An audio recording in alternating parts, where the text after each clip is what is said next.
네, 안녕하세요. 투자자 여러분. 시간의 자유와 경제적 자유를 함께 만들어갈 주식하는 전산쟁이 주식공무원입니다.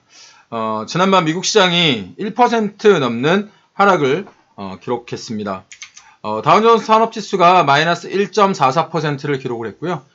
나스닥 종합지수는 마이너스 1.65%, S&P 500지수도 마이너스 1.63%를 기록했습니다. 지난 한 달간의 최대 낙폭이고요. 펠로시 하원 의장이 정한 추가 부양책의 합의 기간이 하루 앞으로 다가오면서 시장이 긴장한 것인데요. 11월 3일, 미국의 대선이죠. 11월 3일 이전에 추가 부양책을 내려면 화요일까지 합의해야 한다고 낸시 펠로시 미국 하원 의장이 어떤 최후 통첩을 한 이후에 이 최후 통첩의 어떤 그 합의가 도출되기 어려울 것 같다라고 하는 이런 어떤 전망에 시장이 이렇게 하락을 한 것입니다.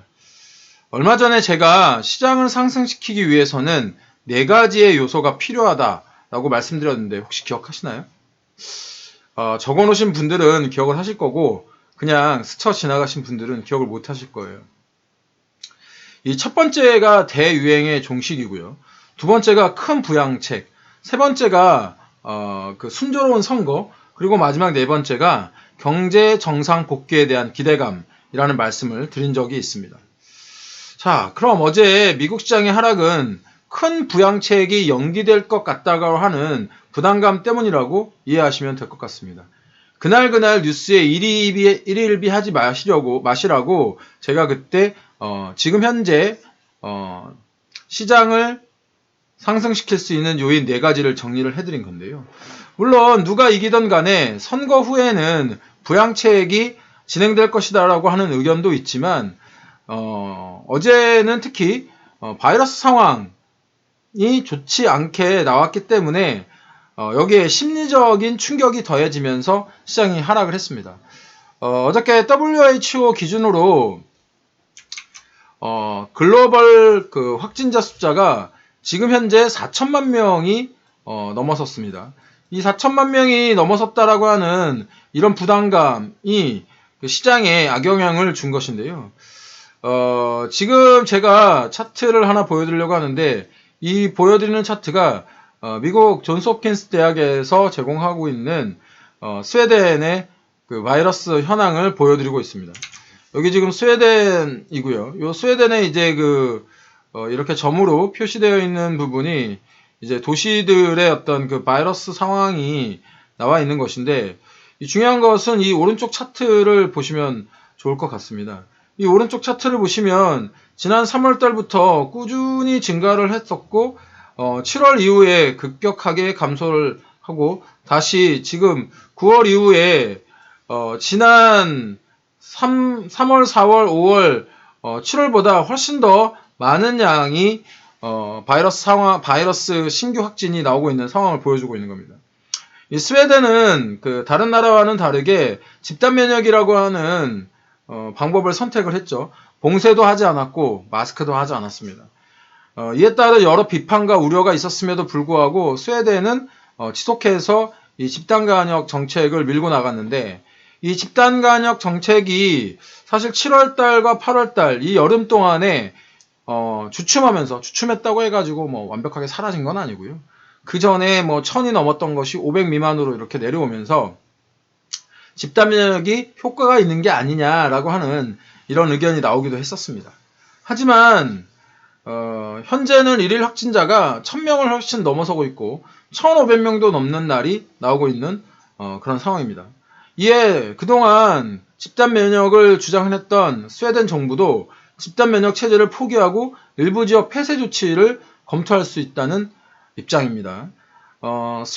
지금 뭐 확진자 숫자도 중요하지만 치명률이라고 해서 이 바이러스에 걸린 이후에 사망하는 치명률이 오히려 더 중요하게 이렇게 생각되는 그런 이론이기도 합니다.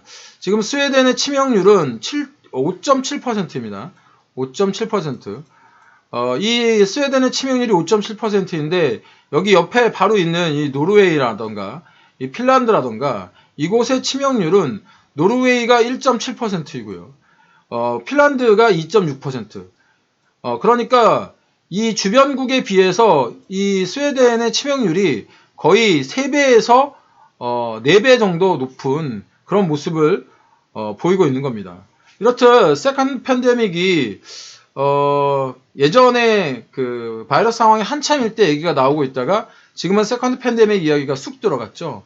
그랬다가 진짜 조용히 세컨드 팬데믹이 우리의 뒤통수를 치고 있는 그런 상황인데, 이런 상황에 그 유로스톡 지수 역시 2007년 죄송합니다. 2020년 7월에 고점을 돌파를 하지 못하고 지속적으로 이렇게 우하향하고 있는, 고점이 우하향하고 있는 그런 모습을 보이고 있는 그런 상황입니다. 우리나라 국내 증시가 그동안 뭐 동학개미 운동이라든지 뭐 개인 투자자들의 순매수라든지 이런 것들로 인해서 1400에서 이렇게 2400까지 1000포인트가 급등하는 모습을 보였습니다. 사실 뭐 개인 투자자들이 올해는 우리나라 증시를 이끌었다고 해도 과언이 아닌데, 제가 수급을 좀 살펴보았더니 10월 이후에 개인 투자자들이 약 한 지금까지 6,500억을 순매도를 하고 있습니다. 물론 낮아진 환율 때문에 외국인 투자자가 순매수를 보이고 있는 것은 좋아 보이기는 하는데요. 개인 투자자들이 어떤 투심이 좀 약해진 모습은 확인하실 수 있는 겁니다. 특히 이제 빅히트와 같은 종목들로 인해서 투심이 크게 훼손되는 모습을 보이고 있는데요. 빅히트가 상장 이후에 지금 현재 3일 연속 이렇게 하락을 보이고 있습니다. 주가는 35만원에서 지금 18만원, 20만원이 깨진 상태이기 때문에 거의 반토막이 나와 있는 상태이죠. 지금 개인 투자자분들 중에 올해 투자를 시작하신 분들, 6개월 미만의 투자 기간을 가지고 계신 분들 입장에서는 시장의 상승에 힘입어서 수익을 얻을 수 있었습니다. 그렇기 때문에 수익이 난 것이 너무나도 당연하다 이렇게 생각하실 수 있는데, 사실 지금 현재 시장은 이전처럼 수익을 주고 있지 않기 때문에 상당한 피로함과 지루함을 느낄 수 있는 그런 시장이라는 겁니다. 투자자들에게 오는 당연한 과정인데, 이 과정을 초보 투자자들은 견디지 못할 가능성이 매우 높습니다. 만약에 이 과정을 초보 투자자들이 견디지 못한다면 영원히 초보 투자자로 남게 됩니다. 사실 물론 중수 또 고수 투자자들에게도 이러한 지루함과 피로감은 예외 없이 찾아오는 극복해야 할 대상인 겁니다. 최근 빅히트가 3일 연속 하락하자 뭐 공모가가 높았다, 뭐 증권사 목표가가 높았다, 이런 이야기들이 나오고 있는데 좀 때늦은 이야기죠. 하지만 다시 한번 실수를 반복하지 않기 위해서는 지금이라도 이런 어떤 내용들을 잘 살펴볼 필요가 있으신데, 하나투자 같은 경우에는 지금 현재도 이 빅히트의 목표가를 38만원으로 잡고 있습니다. 굉장히 개인 투자자들에게 희망을 주는 그런 목표가라고 볼 수 있는데, 사실 이 목표가를 산정한 내용을 보면 저는 조금 고개를 갸우뚱하게 합니다. 빅히트의 목표가를 38만원을 제시하는 것은 아미들의 수급과 또 밸류에이션적인 비교에 있어서 카카오와 네이버와 같은 선행 PER을 적용한다는 것입니다. 이 빅히트는 위버스라고 하는 그 컨텐츠를 제공하는 어떤 솔루션이 있는데, 이 솔루션을 지금 현재 네이버와 카카오와 같은 플랫폼에 비교를 하고 있는 겁니다. 사실 뭐 BTS의 컨텐츠를 담아내고 있는 위버스가 이 플랫폼으로 봐야 하느냐 아니면 그냥 단지 솔루션으로 봐야 하느냐라는 의견이 굉장히 팽팽한데, 저는 사실 이게 이제 BTS라고 하는 킬러 컨텐츠를 담아내는 솔루션, 현재 단계는 솔루션이다 이렇게 좀 생각을 합니다. 물론 빅히트의 컨텐츠가 굉장히 킬러 컨텐츠이고, 이 킬러 컨텐츠가 속해 있는 어떤 플랫폼이 확장될 가능성은 매우 있습니다. 하지만 BTS 이외의 컨텐츠가 없는 플랫폼이라고 한다면 확장성은 뭐 네이버나 카카오와 같을 수가 없겠죠. 사실 예전에도 역사적으로 소니가 어떤 그 킬러 컨텐츠, 뭐 베타라는 기술, 또 이제 우리나라에서는 삼보 트라이젬이 독특한 폐쇄적 구조를 가져가면서 어떤 독점의 어떤 그런 생태계를 만들려고 했다가 실패했던 경험이 있습니다.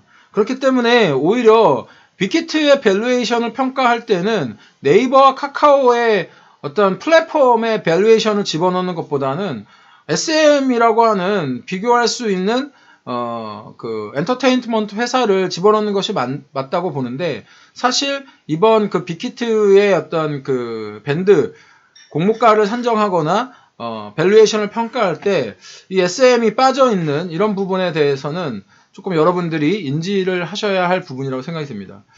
앞으로 투자자들 매수를 할 때 보다 신중하게 매수를 하셔야 됩니다. 그렇기 때문에 잘 공부하시고 잘 관찰하시고 주식공무원처럼 이렇게 그 시황에 대해서 매일매일 알려드리는 이런 컨텐츠에 대해서도 주의 깊게 살펴보시기 바랍니다. 어제와 마찬가지로 오늘도 보수적 투자 관점 유지 의견 유지합니다. 23일에 있을 토론회까지는 큰 변동이 없어 보입니다. 제 시황이 여러분들의 투자에 인사이트를 주길 바라면서 오늘 시황 마무리하도록 하겠습니다. 시장 어렵지만 잘 살아남으시고요. 지속적으로 시황과 종목의 밸런스를 가지고 말씀드리도록 하겠습니다. 주식공무원 아침 시황 보시고 도움 되셨다면 추천, 구독, 좋아요, 알람 설정도 부탁드리고요. 꼭 알람 설정을 해 놓으셔야 여러분의 제가 이렇게 컨텐츠를 만들어서 올리면 띠링띠링 알람이 옵니다. 지금까지 투자자들의 경제적 자유와 시간의 자유를 함께 만들어갈 주식하는 전선생이 따박따박 수익률의 주식공무원이었습니다. 오늘도 화이팅 하시고요. 주식공무원과 함께 하시면 여러분들의 계좌 빨개지실 겁니다.